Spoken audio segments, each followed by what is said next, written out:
With one pill, this man unlocks his full brain potential, making him untouchable with limitless access. He instantly became the man that everyone wanted. But with those ups, he later discovers the consequences if he stops using it. Hello, welcome back to I Am Movies. Today, we're diving into the 2011 sci-fi movie known as Limitless. But before we jump into the details, make sure to show us some love by liking the video and subscribing to the channel. Now, let's get right into it. The movie begins with Eddie Mora, an aspiring writer. He walks in a bar and talks about his novel, though no one believes he has a contract for it, not even himself. He struggles with writing, procrastinates, and often resorts to drinking. After months of not writing, his girlfriend Lindy unexpectedly leaves him. She is tired of taking care of Eddie all the time. But Eddie, ready to propose, is reminded of his failed marriage to Melissa, his college sweetheart. While walking home, he encounters Vernon, who turns out to be Melissa's brother. Eddie recalls Vernon as Melissa's former drug-dealing sibling, but Vernon claims those days are behind him. They head to a bar, where Vernon, curious about Eddie's life, shares that Melissa has remarried and has 2 kids. Eddie opens up about his struggles to start writing a book. Noticing Eddie's creative block, Vernon offers help in the form of a small pill. Eddie declines. Skeptical about Vernon still being involved in dealing, Vernon insists the drug, called NZT, is legal, has passed lab tests and FDA approval, and will be sold next year. He works for the pharmaceutical company that produces it and claims early access. Eddie doubts it, calling it a designer drug, but Vernon insists it unlocks dormant brain receptors, enabling 100% brain power utilization. Vernon's urgent phone call interrupts, and he gives Eddie his card, expressing a desire to meet again. Despite Eddie's initial refusal, Vernon insists on offering the pill for free and mentions it's $800 if he buys it. Eddie, feeling down about his life, decides to take the NZT, thinking things can't get worse. On his way home, his landlord's wife scolds him for late rent, predicting he'll end up homeless. The drug kicks in, and Eddie, now super focused, notices a law book in her bag. He deduces that she's upset about something. Surprising her by mentioning law school, Eddie recalls details from years ago. Eddie recommends a more suitable law book and guides her on her assignment. Impressed, she invites him in, and he helps with her work, leading to a romantic encounter. Eddie is puzzled by his sudden wealth of knowledge, realizing that the NZT has organized the jumbled information in his head into a coherent stream. He cleans his messy apartment, writes a 90-page manuscript, and experiences a boost in motivation from the drug. The next day, feeling the effects wear off, he takes the manuscript to his editor, who initially doubts but later praises him. Eddie, craving more NZT,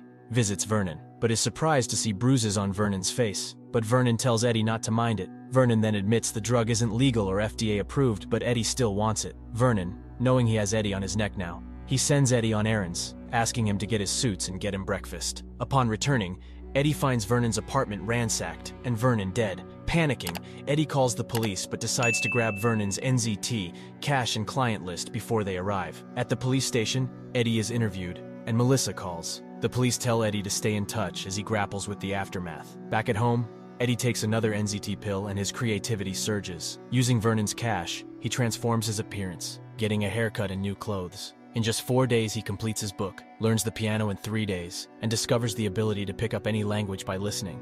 Eddie becomes a social butterfly, impressing people with his vast knowledge in various fields. His shyness vanishes, and he feels unstoppable. Inspired, he decided to enter the world of stock trading. Connecting with Kevin, a Wall Street broker, Eddie delves into stock trading, reading books, and closely monitoring the market. With the help of NZT, he turns Vernon's $800 into $2,000 in just a day. The next day, Eddie's stock account grows to $7,500. Wanting more capital, he turns to a loan shark named Gennady. Gennady agrees but warns of dire consequences if Eddie fails to repay on time. Undeterred, Eddie takes the risk, confident in his ability to pay it back quickly. In the following days, Eddie works at Kevin's brokerage firm, rapidly increasing his account to over $2 million.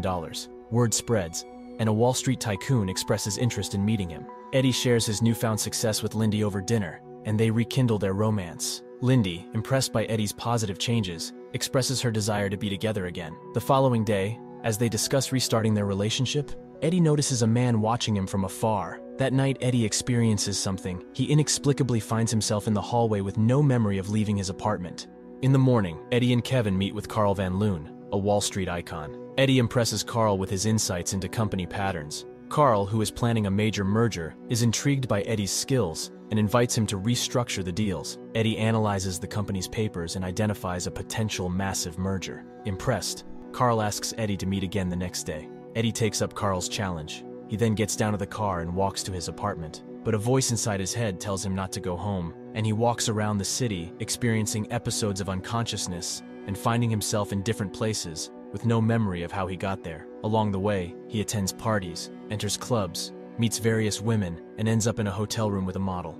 Eddie leaves the hotel and heads to the subway, where he encounters thugs and fights them off using the knowledge he watched before from self-defense videos and survival documentaries. Running, he ends up on the Brooklyn Bridge at dawn, with no memory of the past few hours. Returning home, Eddie sets an alarm for his meeting with Carl, but decides not to take an NZT pill, fearing another episode of amnesia. Unable to comprehend the data Carl sent, he tries to postpone the meeting but faces resistance from Kevin. At the meeting, Eddie, without NZT, is noticeably less focused and experiences dizziness and difficulty speaking. Carl questions him about a competitor, Hank Atwood, who rose quickly in the stock trading world. Distracted, Eddie focuses on a news report about a woman found dead in the hotel the previous night. Overwhelmed, he excuses himself from Carl and vomits outside, fearing he might have caused her death. Back home, Melissa calls, asking about Vernon's death. Eddie suggests meeting, and as he investigates Vernon's notebook at a park, he discovers that each client he calls has died. Eddie discovers that others who used NZT had experienced severe symptoms and died.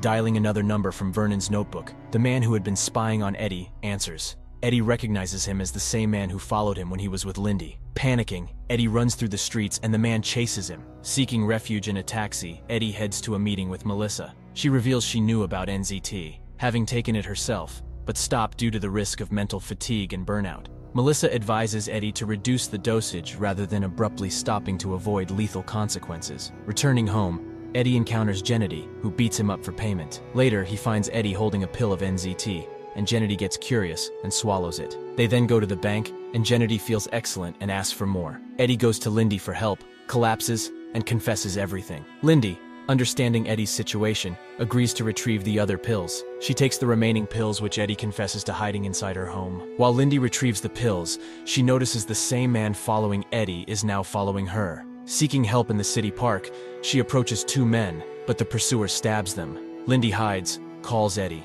and tells him that she is scared and thinks that the man will kill her. Eddie suggests she takes a pill for strength. With the drug's effect, she escapes by using the ice skating rink to harm the man. The next day, Lindy expressed concerns about the pill changing her. Eddie promises to stop once he has enough money. On the street, Eddie sees Gennady spying on him. After giving him a few pills, Eddie realizes Gennady won't stop and hires bodyguards for security. Meeting Carl again, Eddie apologizes for his earlier behavior and proposes a historic merger between Carl and Hank Atwood. Going back on the pill, he later discovers that proper sleep, hydration, and steady dosing prevent blackouts. Eddie then customizes his suits with hidden pockets for NZT. He also consults a chemist to reverse engineer the pill, paying him $2 million to finish it in 6 months. While in a meeting, he spots a detective in Vernon's case, and Eddie learns he's a suspect in the model's death. Hiring a top lawyer, Morris Brandt, Eddie walks free temporarily due to weak evidence. Meeting with Carl and Atwood, Eddie observes Atwood's declining health. Back in his hotel room,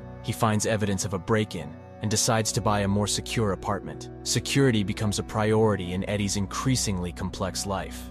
Later, Eddie encounters Gennady, now protected by his own group of thugs, indicating that he too is using the pill. Gennady demands 20 more pills, blackmailing Eddie with the model's death. The next day, the contract signing with Atwood is scheduled, but Atwood is hospitalized due to pain and dizziness. Atwood's wife assures them they still want to proceed as soon as he recovers. Walking her down, Eddie spots her driver, the man who had been stalking him. In the afternoon, Eddie joins Brandt at the police station for a lineup, and after the lineup, Brandt informs him that he is cleared of suspicion, complimenting Eddie's suit jacket. Eddie returns to Carl's office to find Atwood in a coma. Planning to take another pill, he discovers his secret pocket is empty, and his stash is gone. Back in Carl's office, a package arrives in his bodyguard's hands. Shocked, he flees to his apartment. Watching a news report on Atwood, Eddie realizes Brandt is also Atwood's attorney. Laughing at the revelation, Eddie hears banging at his door. Surveillance cameras reveal Gennady and his goons trying to break in. Trapped, Eddie steps up to the balcony, contemplating a desperate move. A suspenseful and perilous situation hangs in the air. In the present moment, Eddie teeters on the edge of his balcony, desperately searching for a forgotten pill. Recalling one in his old tin container, he retrieves it, but is interrupted by Gennady's entry. Eddie stumbles, losing the pill as Gennady Gennedy's goons overpower him, Gennedy introduces a more potent method of taking NZT by dissolving and injecting it. Observing his attackers, Eddie notices a blind-eyed henchman. Gennedy prepares to torture Eddie for more NZT as his accomplices try to break into a safe. In the struggle, Eddie conceals a knife and stabs Gennedy, killing him. Lying next to the bleeding Gennedy, Eddie spots the NZT-filled needle and decides to drink Gennedy's blood for its effects. Eddie's brain operates at full capacity, and he waits for the blind henchman to return. As the henchman flips him over, Eddie spits the syringe needle into the man's seeing eye, blinding him. Outsmarting the other henchman, Eddie hides in a room and uses a TV to knock him out. Eddie attempts to flee, but a henchman catches him, leading to a struggle. Eddie kicks him away, and the blind henchman accidentally shoots the other henchman. Continuing to chase Eddie, the blind henchman fires his gun, but Eddie cleverly disables him by pushing him into a window using a piano. The intense situation unfolds with each twist and turns in Eddie's escape. In the hospital, Hank Atwood passes away, leaving Eddie puzzled about the circumstances despite successfully obtaining NZT for him. Sitting next to the driver who once followed him, he now understands that the man who follows him is an assistant of Hank Atwood and would like to get the remaining pills for Atwood to take. But Eddie learns that Brant the lawyer had kept the pills for himself rather than giving them to Atwood. They discover the drugs in Brant's closet. Years later, Eddie is now a candidate for governor. He receives a surprise visit from Carl, who reveals that he left Wall Street and is now in the pharmaceutical industry. Carl discloses his knowledge of NZT and offers Eddie a steady supply in exchange for future favors. Eddie, however, declines the offer. Carl warns Eddie that all illegal NZT labs have been shut down, emphasizing that their company is the sole manufacturer. Surprisingly, Eddie reveals that he no longer takes NZT. He had modified the drug, eliminating the side effects, and gradually reducing his dependence until he no longer needed it. The modified NZT had permanently enhanced his brain patterns, unlocking its full potential even without the drug. Eddie demonstrates his enhanced abilities by predicting a van car collision due to a distracted driver. When the prediction comes true, he touches Carl's chest, detecting potential heart issues. Although Carl warns of being a formidable enemy, Eddie remains unfazed, claiming he will always stay ahead by 50 steps. In the final scene, Eddie enters a Chinese restaurant and joins Lindy. As he places his order, he effortlessly converses with the waitress in Chinese and even cracks a joke in the foreign language. When the waitress departs, Lindy gazes at Eddie without uttering a word. With a touch of mock modesty, Eddie smiles, and the movie ends here. If you'd like to see us recap any other movies or topics you have in mind, just drop a comment and let us know. And don't forget to hit the like button, share this recap, and subscribe to stay updated for the next one. Until next time.